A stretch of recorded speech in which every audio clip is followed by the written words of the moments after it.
Pada zaman Nabi Musa, alaihi salam, Bani Israel yang tertimpa musim kemarau yang berkepanjangan. Mereka pun berkumpul mendatangi Nabi Musa, alaihi salam. Mereka berkata, "Ya Kalimullah, berdoalah kepada Rabb-Mu agar Dia menurunkan hujan kepada kami." Maka berangkatlah Musa, alaihi salam bersama kaumnya menuju padang pasir yang luas. Waktu itu mereka berjumlah lebih dari 70.000 orang. Mulailah mereka berdoa dengan keadaan yang lusuh dan kumuh penuh debu, haus dan lapar. Nabi Musa berdoa, "Ilahi, askina gaitsa, wansyur, alaina rahmatak, warhamna bil atfal ar-ruda, wal bahaim ar-ruta, wal masyai ar-ruka."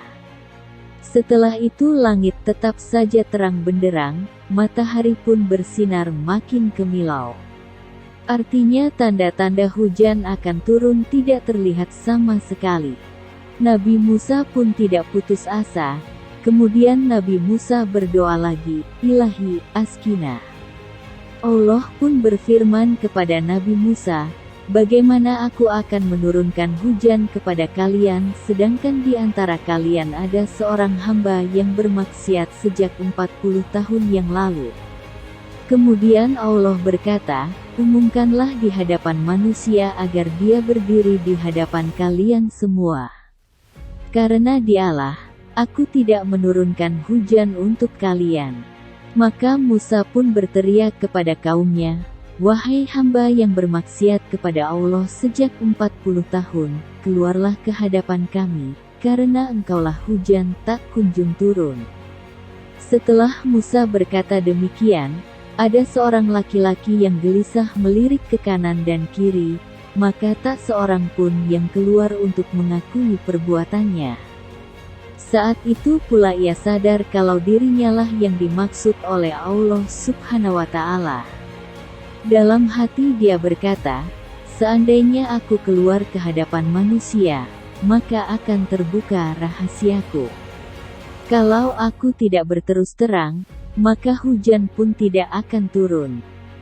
Hatinya pun semakin gundah, air matanya pun menetes, menyesali perbuatan maksiatnya, sambil berkata lirih dalam hati, "Ya Allah, aku telah bermaksiat kepadamu selama 40 tahun, selama itu pula engkau menutupi aibku.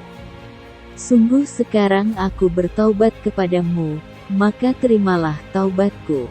Tak lama setelah pengakuan taubatnya tersebut, maka awan-awan tebal pun bermunculan, semakin tebal menghitam, dan akhirnya turunlah hujan. Nabi Musa pun keheranan dan berkata, "Ya Allah, Engkau telah turunkan hujan kepada kami, namun tak seorang pun yang keluar untuk mengakui perbuatannya." Allah berfirman, "Aku menurunkan hujan kepada kalian karena hamba yang menyebabkan hujan tak kunjung turun." Nabi Musa pun berkata, "Ya Allah, tunjukkan padaku hamba yang taat itu." Allah berfirman, "Ya Musa, aku tidak membuka aibnya padahal ia bermaksiat kepadaku. Apakah aku membuka aibnya ketika ia taat kepadaku?" Dari cerita di atas, pelajaran yang bisa kita ambil di kehidupan sekarang ini adalah, ketika Allah begitu baik untuk menutupi aibmu, kenapa engkau malah membuka aibmu sendiri demi sebuah popularitas? Semoga Allah selalu menjaga kita dari segala keburukan. Amin. Amin ya robbal alamin.